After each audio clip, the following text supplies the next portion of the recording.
architecture matters to me, mostly I always put it in this light. In 1992, a little wind event called Hurricane Andrew kind of came through, destroyed my childhood home. And it was one of those moments that I really found that our communities aren't as resilient as we always intend and think that they would be. But it was also fascinating as a 12-year-old to see, that kind of level of buildings pulled apart. And it was at that moment where I was just like, wow, can we make places better? Can we make them more resilient? And as I got into architecture, and getting to this point of why architecture matters, I think it's about our grandparents and I think it's about our grandkids. And why I say that is because with our grandparents, it's about the past. It's about our culture. It's about our sense of place. It's how we make communities. It's how we push our culture forward and how we speak about what we are as society and how we want to live. Basic thing about architecture is always just providing shelter. I think Lourdes said, otherwise we'd be living in caves. I thought that was a pretty funny way of kind of putting it, but it's serious. In a way, architecture through civilization has always been about how do we inculcate art? How do we inculcate culture? But it's also about the grandkids, right? And so when I'm thinking about architecture and why it matters, it's about how do I want to put the future forward? How do I want my grandkids to see my legacy? What is our aspirations? How do we want to see the places that we care about in the future? And so to me, architecture is about that past and respecting the past, but it's also about the promise of the future. And so that for me is the kind of critical aspect of why architecture matters. You mentioned me being a top architect. I don't think I'm a top architect. I think I'm always a practicing architect. I'm always about how do I begin to live, learn, play within the environments that I'm trying to design, but also the ones that I admire and learning from. And how do I begin to kind of build that education, even in my mind, and moving it forward? Because, my daughter, and I always say this, she's aspirational. She wants to be an architect or a fashion designer, but she asked me clearly a couple months ago, Dad, what do you love about architecture? And I said, well, what I love about architecture is the fact that I can go ahead and change my community. I can go ahead and have a legacy beyond my life that can really touch you and your grandkids. And that to me is why architecture matters. As an architect and educator, it's critically important, I think, to see how we inculcate the next generation of architects. And so as an architect, my worry is how do we build on our profession and making the next generation of architects? But it's also about what I'm putting forward. And so, I have this kind of dialogue with my students all the time, but we also have this dialogue in the office. And ultimately that dialogue, is about how we make great places. I always sit there and I tell my students, who's your competition? And they look around, they say, well, each other, and I said, no, you're going to eventually be my competition. And I want to have good competition. And so to me, that's one of my struggles, but we also need to build a very diverse, equitable future and in our profession. You can see even here, in these rooms, we're still, facing and struggling with with a certain level of a voice that isn't representative of what you see out there in society and who we're working for. And so that's, to me, what is one of the critical things, but also that design and architecture matter to period, wherever we are in society, and no matter what our budgets are. And so for me, it's really how do we build on design and architecture within the public realm? For those that don't always necessarily can afford an architect, how can I go ahead and serve and kind of create that voice, but also hopefully be inspirational to others? That's a huge effort in and of itself about what I think is a challenge for me as an architect and as a professional, is getting, again, the next generation kind of interested in this. But it's also challenges around supply. And I say that because, mostly we think about architecture as a service-based profession, right? A demand side, right? Where we're always kind of looking at the next project and how does that project kind of move to the next project. But what I like to always say is we need to be supply side thinkers, and that's very hard in architecture. And what that means is we need to be generating our own basically research development that can help us bridge and innovate and kind of build on the profession and the practice.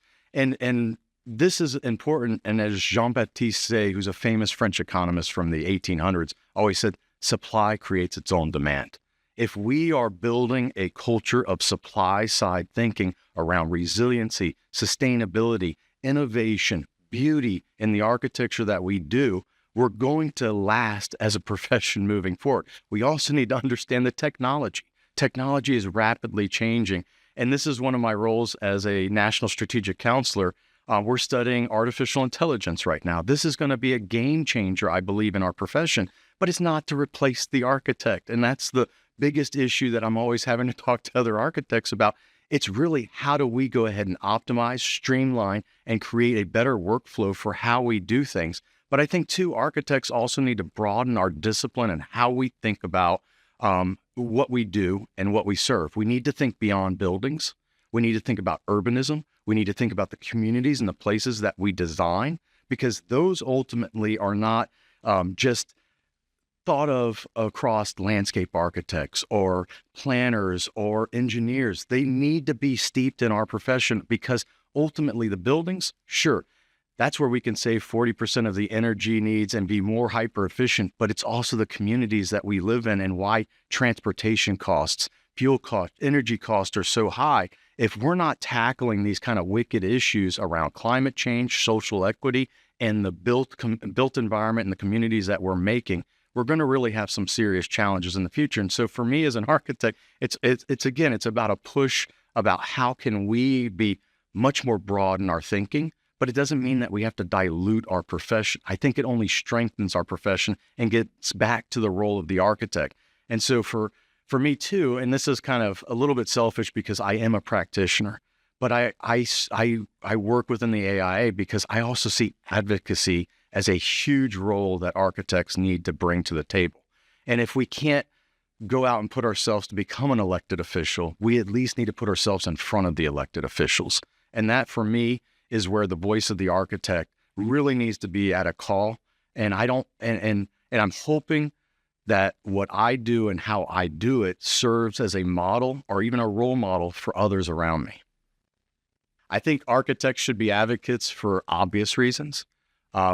We were just watching, or at least I was down in Liz York's session, and I know Liz York talked about how health and wellness is a kind of pyramid, and that architects actually have more to do with the health of our communities than even a healthcare professional. And why is that?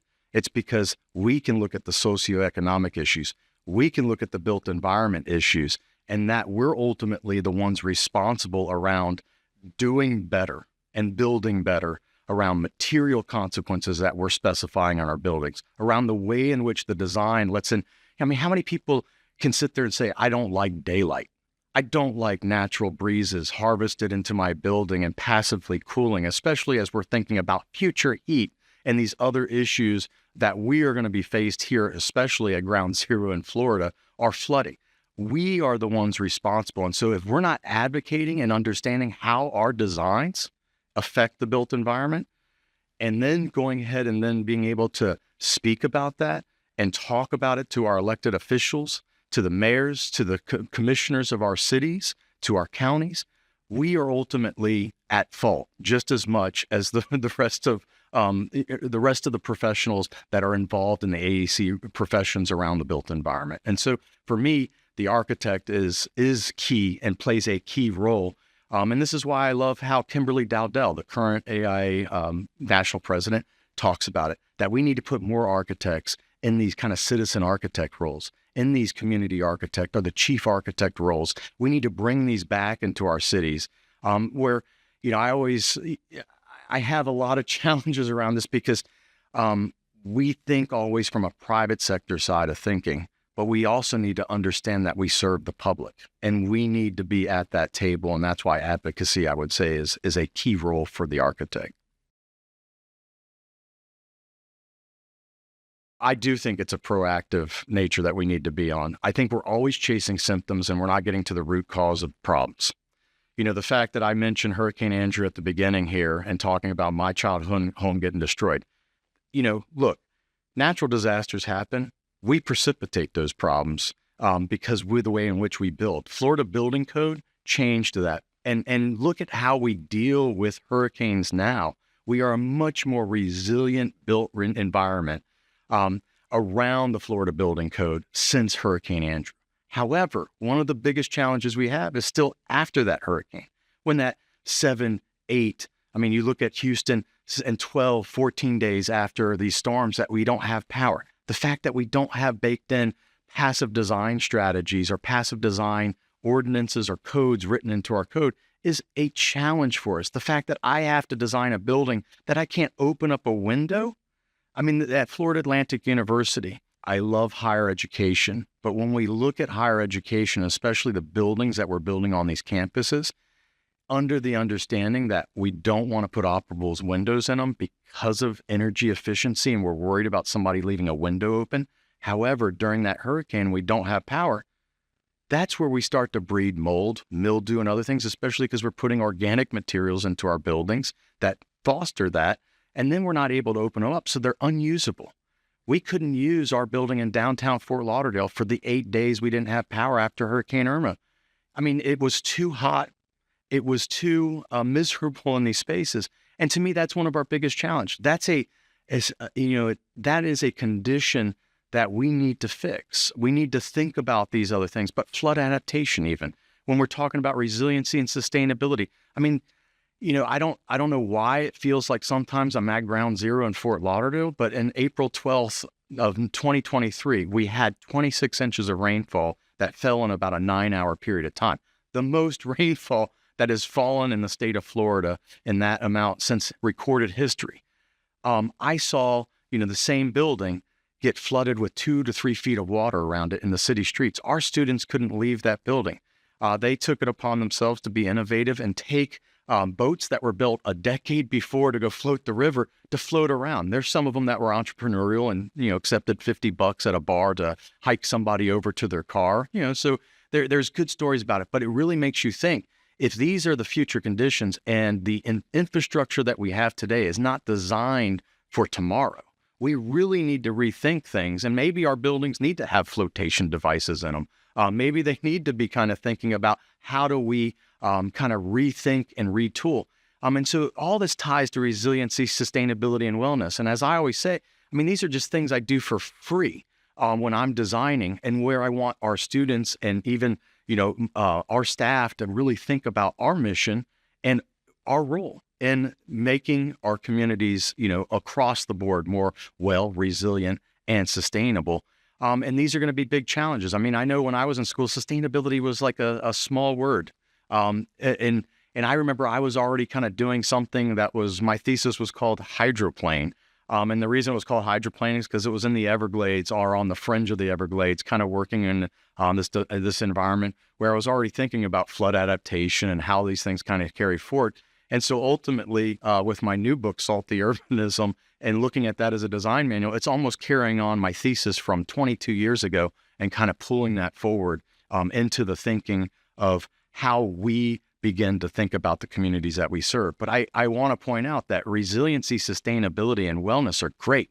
But still, if we don't make beautiful buildings, we have a big challenge. So I always feel like as long as I could have the most beautiful building in the center of a community, if it's walkable, connected to transit, and it is going ahead and encouraging people to use the stairs or walk the city, that is far more sustainable than the most LEED efficient, certified building on the outskirts of town that took over a greenfield site and has gone ahead and taken, more land on it. So I think we need to have these kind of challenges, again, beyond buildings, that really think about the communities that we're building and how do we preserve land in perpetuity moving forward for the next generations. How do we think about the carrying capacity? How do we even think about how we're going to feed ourselves? I think, food is going to become hyper-local. So these challenges around sea level rise, we can simply move to higher ground. And I know nobody would ever like to hear me say this, But there's a very simple solution there. But I think heat is going to be a critical issue that we're going to have to face and deal with in the future. And all of these challenges ultimately, as well as feeding ourselves, are going to become big challenges around healthy food choices. But, the healthy communities. I mean, so there's a lot of initiatives, and I appreciate those initiatives, but there's almost a laundry list of rating systems now that if we can go ahead and just say, these are the things we should just be doing as architects. These are the things we should be doing as engineers. These are the things we should be doing as landscape architects. And I think that's the other key, is we need to start working together. We need to start looking at interdisciplinary collaborations that really build on beyond the profession and the discipline of urban design, urbanism in general, and how do scientists, engineers, planners, architects, landscape architects work as a team to really solve for these wicked problems and these big challenges that we are facing in Florida, but we're facing globally, and especially where I am in South Florida. And that's really where I'm galvanizing my profession, or at least my practice around, is solving for these issues. I always say it's looking at the triple bottom line, looking at the social, the economic, and the environmental. It's about building and bridging urban and ecosystem services together, tying them through community design and those practices that, basically high tide, floats all ships, right? Those are big challenges. They're big problems, but that's why we as humans like to think about isolated elements. And H.T. Odom, the famous ecologist out of University of Florida, always said, we need to stop thinking like environmentalists, and we need to start thinking like ecologists. And because the first rule of ecology is everything is changing, the second rule is everything is connected. And we need to start understanding how those things are connected, how they go ahead and network, and how one consequence that we do over here affects the other. And if we're only looking at one little myopic kind of cylinder through it, it's a challenge, and we will never get that greater benefit of understanding. And this is, again, the whole chasing symptoms and being reactive kind of challenge is because usually that's when we're only thinking about the singular thing. But if you look at any of the great minds in our society across generations, they've always been able to tie things together, and how those things can go ahead and be changed by just influencing things in a very simple but effective and grand way.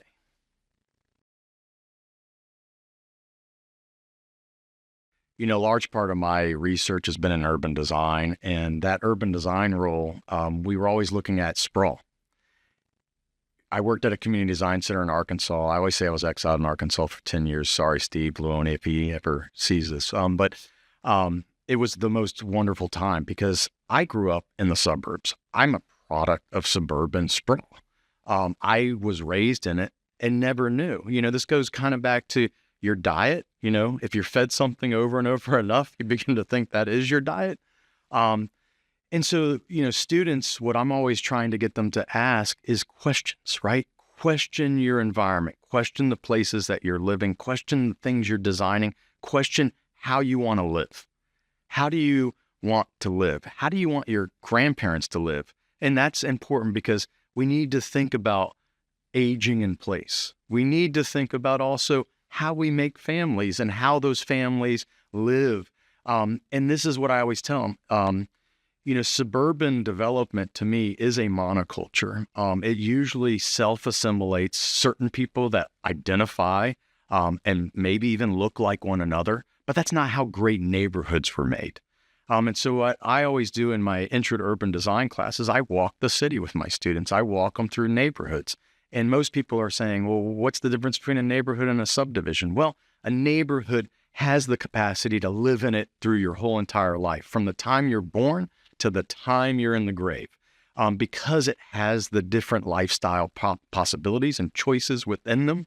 It has where I can be a young professional living in a granny flat or living in an accessory dwelling unit, or I can move into the house. I can even live on the same property if fundamentally the zoning code allows for that to happen. And that's a big challenge. And so when I go to my students, or I even talk to a mayor or city commissioner, I say, which areas of your city do you love?